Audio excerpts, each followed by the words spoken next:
Olá, amigos, eu sou Maria Aparecida, esse é o canal Mediunidade Clínica, onde a gente fala sobre a sensibilidade do ser. Vamos lá?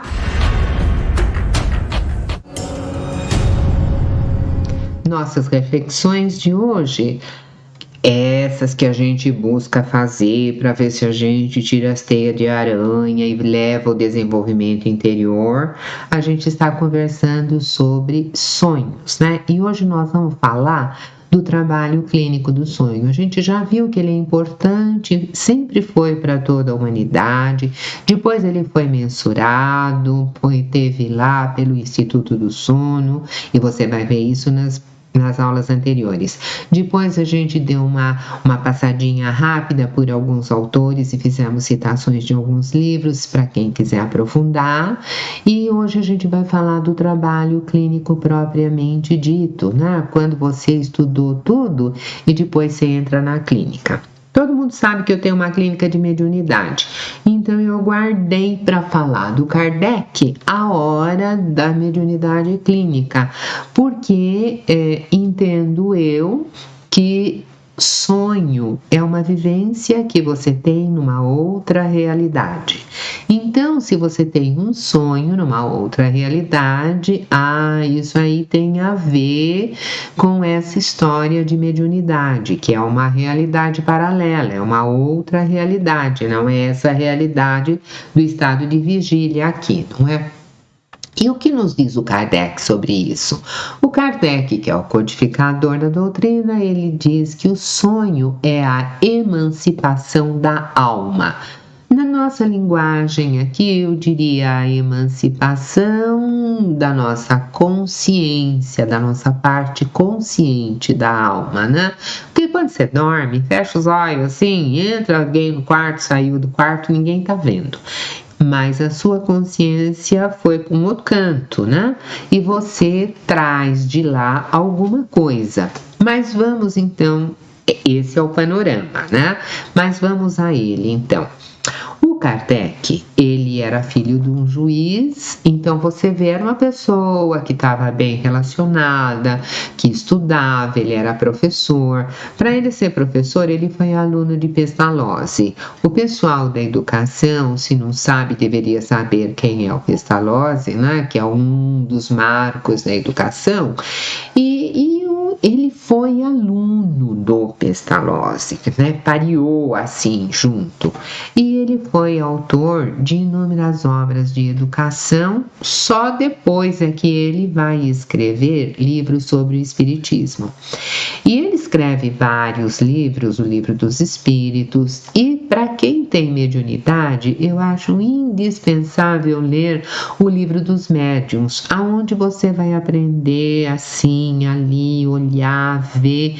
É interessante que você faça seus cursos e que você leia outros autores, mas eu gosto sempre de olhar a origem. Ali é um marco, é um ponto originário? Então vamos olhar lá para fazer uma linha do tempo, para não ficar assim, pega a novela da metade para o fim, não sabe como foi o começo. Então eu gosto das coisas, sabe? Tia tem sol de leão, mas tem ascendente em Capricórnio.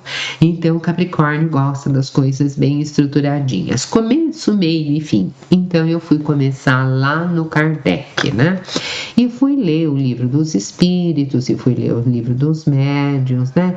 E cada um vai falar uma coisa, cada um desses livros vai dar uma enormidade de informações para gente que trabalha com mediunidade.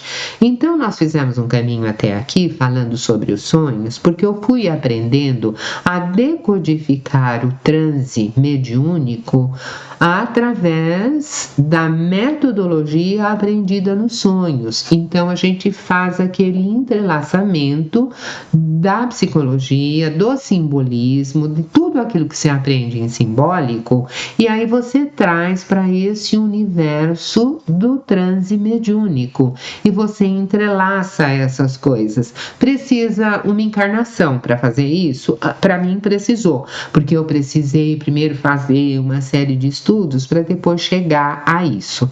E que bom que foi e que bom que chegou, não é? Então, no consultório, como que faz? Você junta tudo aquilo que a gente já falou, né?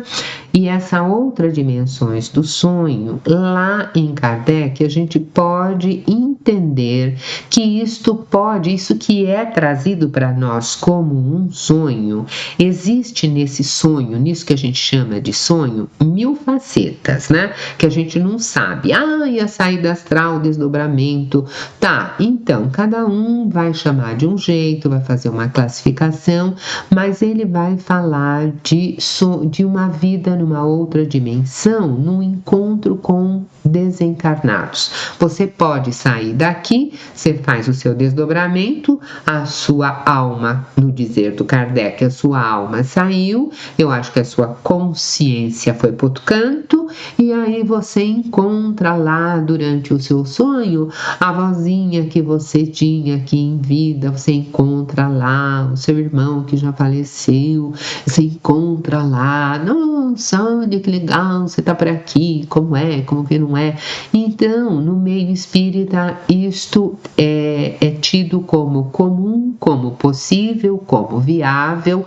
Mas você não sabe se ele encontrou mesmo, se foi fantasia da cabeça dele. Eu sei lá se foi, tem tantas fantasias do cotidiano aí, mas a gente vai ver lembra daquela fala que você não está apto a falar sobre o sonho do outro se ele não tiver de acordo, se ele não participar da interpretação? Então, num transe, a gente vai usar este método que foi aprendido lá no sonho e ele vai participar lá naquela visão do Jung, que você vai fazer aquela amplificação, você vai fazer essa amplificação aqui no transe também. E você considera que você encontrou a sua vozinha, ou o seu amigo, ou o seu filho, quem quer que seja, você considera possível? Por que você acha que é possível? Por isso, por aquilo. Se isso faz bem para a pessoa, Deus abençoe e ela segue com aquilo, sabendo que aquela é uma realidade dela, porque o sonho é dela e o sonho para ela é real. É uma realidade que não está aqui em vigília, mas é um nível de realidade dela. O sonho, vivência numa outra dimensão. Ela viveu aquilo, ela traz aquilo e ela vai integrar isso de forma harmônica com o cotidiano. Eu não posso querer uma ideia para mim e socar isso na cabeça do outro. Não é assim. A gente vai integrar, se possível, na nossa cabeça, e se o outro aceitar a integração, ótimo, se não, não. Então, no consultório existe um trabalho de sonho, né? Que a pessoa tem. Imagina você que outro dia chegou lá um rapaz que ele chegou muito assustado, porque ele falou assim, eu estava dormindo e de repente eu me vi no corredor porque a minha filha estava me chamando e ela estava com febre e eu levantei rápido e depois quando eu cheguei na porta do quarto eu vi assim, tinha 2 eu lá. Então, isso é uma experiência que você conhece como desdobramento.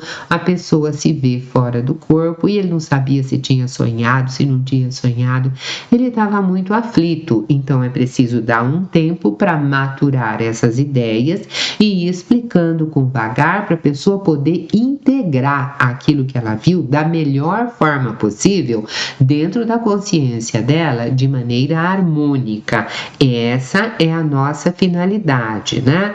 Além dos sonhos psicológicos, isso que você sonha de noite, então, você tem muitos fenômenos fora do corpo e um deles é o desdobramento, é o sonho que o Kardec fala, né? Que é o encontro da alma com os seres desencarnados. Há muitas faculdades fora do corpo que são experimentadas, que são traduzidas como sonho, que nem sempre o sujeito tem discernimento para perceber o que é. A saída astral, por exemplo, a saída do corpo, muitas vezes é comparada como um sonho. Olha, eu sonhei isto. Às vezes ele sonhou mesmo. Às vezes foi uma saída astral e que ele decodifica como sonho. O nome que dá para isso, para mim, não tem importância. É como o meu cliente vai integrar, porque o sonho é dele, a visão é dele, a simbologia é dele. Meu é a ajuda de não só uma ajuda técnica, mas uma ajuda de sensibilidade para ajudá-lo a integrar aquilo na consciência dele da forma mais harmônica possível, não é? Tem gente que faz isso com muita leveza, tem gente que não. Então, nós vamos encerrando por aqui, mas eu tenho mais coisa para dizer. Se você achou que ficou bem explicado, você fala aí para mim que ficou, que você entendeu. Se você entendeu que não ficou bem explicado, eu volto e trago um outro exemplo para você ver como é que funciona, tá? Fica com um abraço grande, até o nosso próximo encontro.